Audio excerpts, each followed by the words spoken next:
नमस्कार दोस्तों, आपका स्वागत है हमारे चैनल धर्म ज्ञान दर्शन में।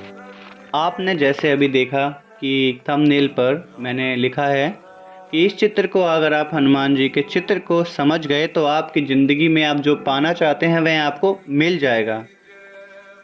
लेकिन उसके लिए आपको वह सभी कार्य करने होंगे। और हाँ, मैं कोई आपको जादू टोटका नहीं बताने जा रहा हूँ। मैं आपको अपनी ज़िंदगी से, हम सबकी ज़िंदगी से जुड़ी एक बहुत महत्वपूर्ण बातें बताने जा रहा हूँ। लेकिन उससे पहले यह जो चित्र है ना, हम उसकी बात कर लेते हैं। इस चित्र में आप देख रहे हैं कि हनुमान जी हैं, जामवंत हैं, राम हैं, लक्ष्मण हैं, सभी हैं यहाँ पर। और सिचुएशन ये है कि लक्ष्मण जी को मेघनाथ ने शक्ति मारी है और लक्ष्मण मूर्छित पड़े हैं। संकट है कि अब इनके प्राण कैसे बचे। वैद्य आते हैं और बताते हैं राम जी को कि राम जी, अगर सूरज के उगने से पहले मेरे पास एक दुर्लभ जड़ी बूटी है जो यहाँ से हजारों किलोमीटर दूर है, वह आ जाती है सूरज के उगने से पहले, तो मैं लक्ष्मण के प्राण अवश्य बचा लूँगा। अब बात ये थी कि जाएगा कौन इतनी दूर। लक्ष्मण के प्राण बचाने हैं। राम जी के चेहरे पर उदासी और हनुमान जी को तो यह बिल्कुल भी नहीं भाती। हनुमान जी भगवान राम के पास आके कहते हैं, प्रभु आप परेशान ना होइए, मैं आपका भक्त, मैं यह कार्य करूँगा। क्या आपको अपने भक्त पे इतना सा भी भरोसा नहीं है भगवान? राम जी कहते हैं, जाओ हनुमान, मैं तुम्हें आशीर्वाद देता हूँ, तुम अपने कार्य को पूर्ण कर कर ही लौटोगे। अब बस इतना सुनना था। हनुमान जी बिल्कुल एकदम से उन्होंने वेग को, अपनी स्पीड को पकड़ा और पवन सुत हैं, उनका नाम पवन में वो उड़े और उन्होंने उत्तर भारत का रुख अपनाया आसमान में।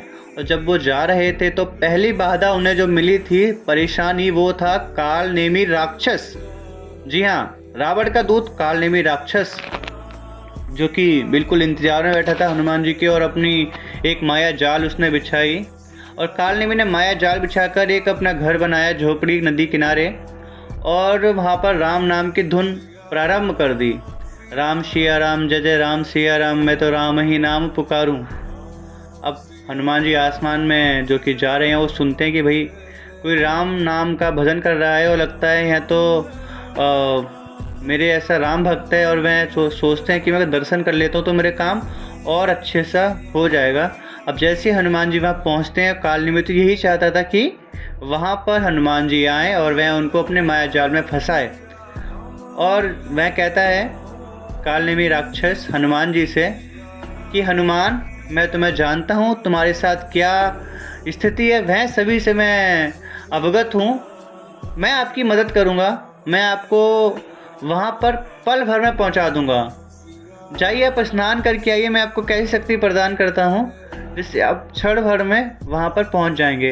अब जब हनुमान जी वहाँ पे जो नदी थी उसमें स्नान करने जाते हैं, वहाँ पे पहले से ही एक मगरमच्छनी जो बैठी थी वो प्रहार करने आती है हनुमान जी के ऊपर। हनुमान जी उसका वध करते हैं। जब वध करते हैं तो पता लगता है कि उसका वो एक श्राप था, उससे मुक्त हुई है। और वह हनुमान जी को कहती है, प्रभु आपने मेरी जान बचाई है, मैं आपका इंतजार कर रही थी, और मैं आपकी एक सहायता करना चाहती हूँ कि यह जो कालनेमी राक्षस है वह माया जाल बिछाकर बैठा है, वह कोई राम भक्त नहीं, वह एक रावण का दूत है जो कि आपको विलम्ब करना चाहता है, आप पे हमला करना चाहता है। हनुमान जी यह सब सुनकर कालनेमी की कुटाई कर देते हैं, और कालनेमी मरते मरते भी राम का नाम लेकर ही मरता है और उसको उद्धार हो जाता है।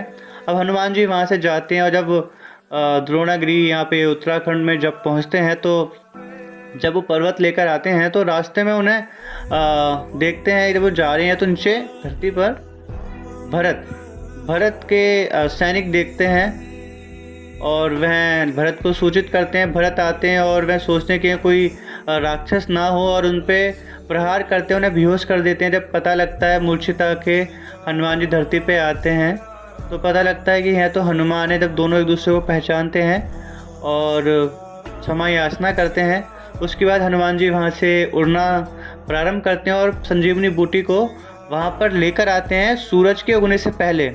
तो सोचो कितनी स्पीड से वो गए होंगे। अगर आपको पता है कि अगर आप नॉर्मल एक इंसान है, आप प्लेन का सहारा लें तो भी आपको 8 घंटे लग जाएंगे लंका से उत्तर भारत में, खासकर उत्तराखंड की साइड जाने में। और सोचो उनकी स्पीड क्या रही होगी, क्योंकि वो अष्ट सिद्धि नवनिधि के दाता हैं हमारे हनुमान जी। और वह संकट मोचन है। जब वह पर्वत लेकर आते हैं तो राम जी कहते हैं कि हनुमान, आज तुमने लक्ष्मण के प्राण बचाए हैं, तुमने हमारे संकट हरे हैं और तुम संकट मोचन हो, और उन्हें ही हम तभी संकट मोचन हनुमान जी भी कहते हैं।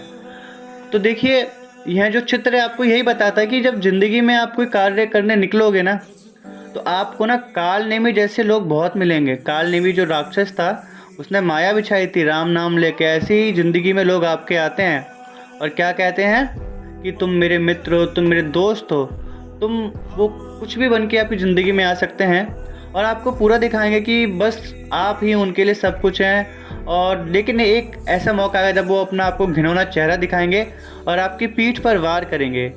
तो ऐसे लोगों से बचकर रहें। मैं लोगों की नहीं, मैं चीज़ों की बात कर रहा हूँ। जैसे आप आजकल तो काल नेमी बहुत ज़्यादा है अपने आसपास में। मोबाइल हो गया, मैं ये नहीं कह रहा मोबाइल मत चलाओ, वरना फिर आप मेरी वीडियो कैसे देखोगे, लेकिन अच्छी चीज़ें देखो, ठीक है।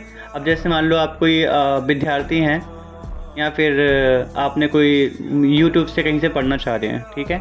आपने कोई अच्छी वीडियो सर्च की पढ़ रहे हैं, लेकिन आपने देखा कि नचले चमके कमरिया आज गाना निकला है, कोई बहुत ट्रेंडिंग में चल रहा है, आप उसमें व्यस्त हो गए, तो आपने समय तो वहाँ अपना गवा दी, तो काल नेमी चीज़ें बन गई, ठीक है। तो आपको ना काल नेमी चीज़ों से दूर रहना है। अपने मार्ग पर जो भी आपका गोल है उस पर फोकस रहना है आपको। तो हमें ये चित्र ये सिखाता है, जो संजीवनी बूटी हनुमान जी लेकर आए थे, वैसी संजीवनी बूटी हम सबको चाहिए। हमारे लिए वो संजीवनी बूटी हमारी जॉब है। हमें कोई कार्य करना है, आपको जिम्मेदारी उठानी है, लेकिन जब वो जिम्मेदारी आप उठाने जाते हैं तो कोई किसी चीज़ में वो लिप्त हो जाता है। वो काल नेमी चीज़ें, शराब, दारू, काम वासना, ये सब काल नेमी चीज़ें ही हैं। अपने पहले मार्ग को आप पूरी तरह से देख लें कि इस पर कोई काल नेमी चीज़ तो नहीं है, उसे हटाएं और अपने मार्ग पर चल के अपने उद्देश्य को प्राप्त करें, अपने गोल को प्राप्त करें। आप तभी ज़िंदगी में आप सफल हो पाएंगे। तभी मैंने लिखा है कि अगर आप इस चित्र को समझ जाएंगे तो आप ज़िंदगी में सब कुछ कर जाएंगे। और हमें हनुमान जी का चित्र यही सिखाता है। आशा करता हूँ कि आपको मेरी बातें समझ में आई होंगी, और अगर आपको मेरी बातें समझ में आई, मेरी बातें अच्छी लगी हैं, तो प्लीज़ मुझे सपोर्ट करें, मेरे चैनल को सब्सक्राइब करें, साथ बोलिए सत्य सनातन धर्म की जय। जय हिंद, वंदे मातरम।